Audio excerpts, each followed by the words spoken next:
Welcome to the Heavy Spoilers Show. I'm your host Paul, aka the guy that calls your girl Nightwing because she's what my dick turns into.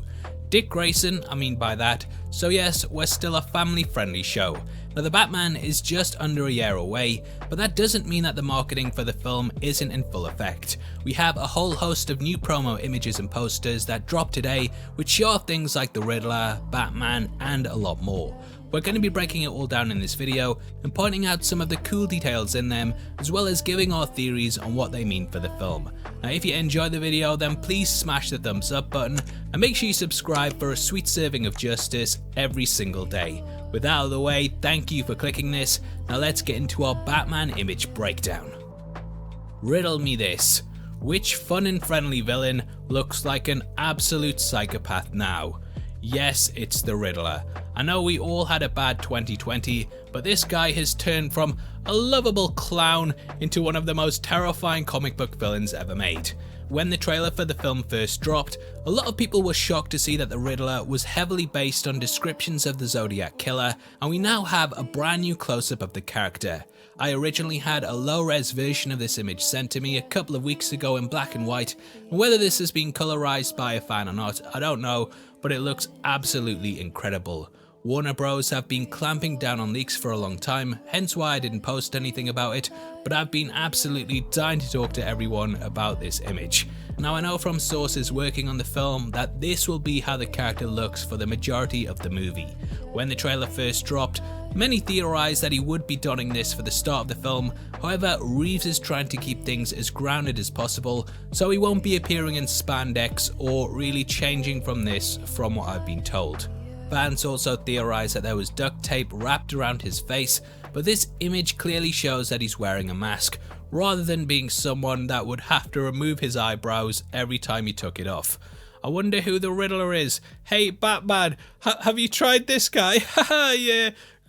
Great jokes at the channel. There's also a green question mark in the middle of a target, and this just looks so raw. It's like the logo of a metal band from the 90s, and I'm so hyped to see if this is used in the movie on clues.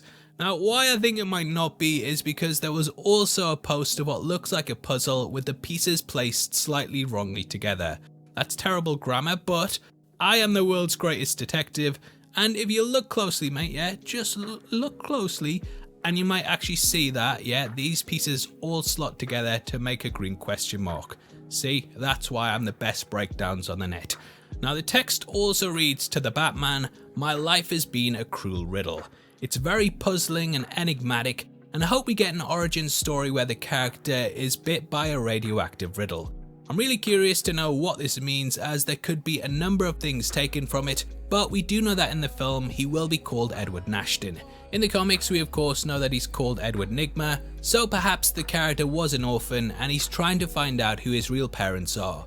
This would mean that his life is somewhat of a mystery, a riddle if you will, and it could entail that he discovers his true name is Mystery Nygma by the end of the film. Now next up are several shots of the Batman, and in the first one, the dude looks badass. We can see some twilight shining in that will make you completely forget Rob Pattinson was once in those vampire movies, and it perfectly captures the character. It's very haunting and such an incredible shot. I'm guessing that this is in the cave, but even if it's just purely for promotion, it definitely highlights that the Batman lives his life in the shadows. We also have a follow-up one of Batman in the rain. This looks absolutely incredible, and it perfectly sets the tone for what this movie is going to be. It looks dark and gritty as hell, and like it's been ripped straight out of the pages of DC's Black Label collection. The tone really comes across in this shot, and I feel that it's very epic. We also have one that accompanied these of Batman holding a Batarang. This is something I too got sent a couple of weeks ago, and it's been used on Hot Wheels toy art and will probably be popping up on a lot of the promotional material. The Batarang itself looks almost identical to the logo that is being used for the film, and as I always say, Batman has a good understanding when it comes to branding. Lastly out of the Batman bunch is this amazing poster that's going to become my phone wallpaper in the next 15 seconds. It looks incredible, and it has the city of Gotham superimposed onto Batman with him looking over the top of it with the moon behind him. There's also of course the Batmobile riding out in front, but there are some cool details that you might not have noticed. The skyscraper that we can see in the middle is actually the Chicago Tribune Tower.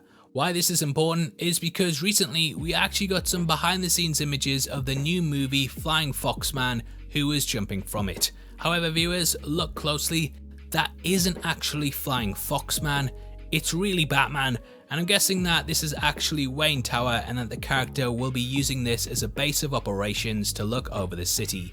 From here he will be able to jump from it and glide to almost any location, and with it being central to the city, it's the perfect place for Batman to operate out of.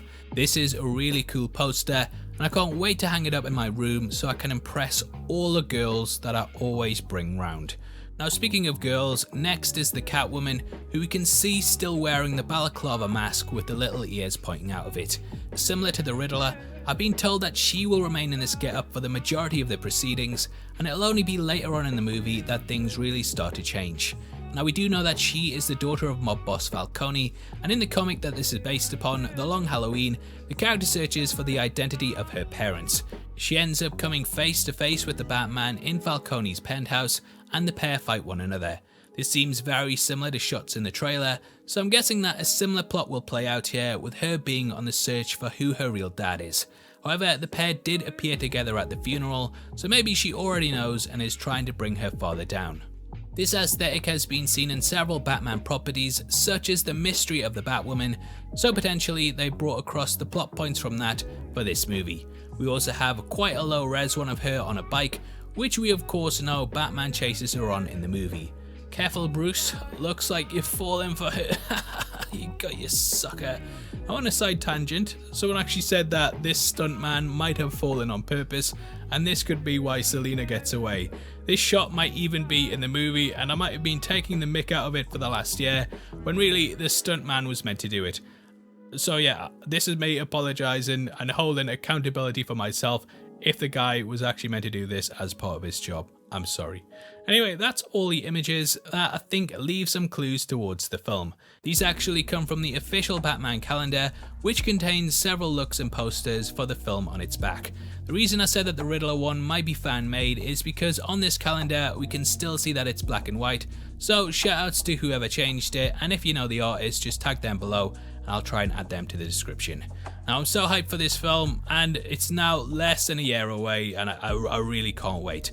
The movie will be releasing on the 4th of March next year, and until then I'll of course be bringing you all the big updates as they drop. Now obviously I'd love to hear your thoughts below on what you think about the images. What plot points do you think they could be hinting at?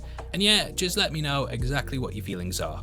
As a thank you for interacting with the video, you'll be entered into a prize drawn the 30th of May, in which we're giving away 3 copies of the Godzilla vs. Kong collection.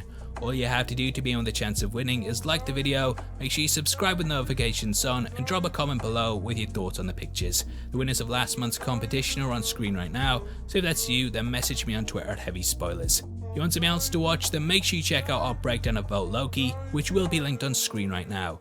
The Disney Plus show is right around the corner, so I thought we'd do a deep dive on one of the comics that inspired it to bring you up to speed with everything you need to know.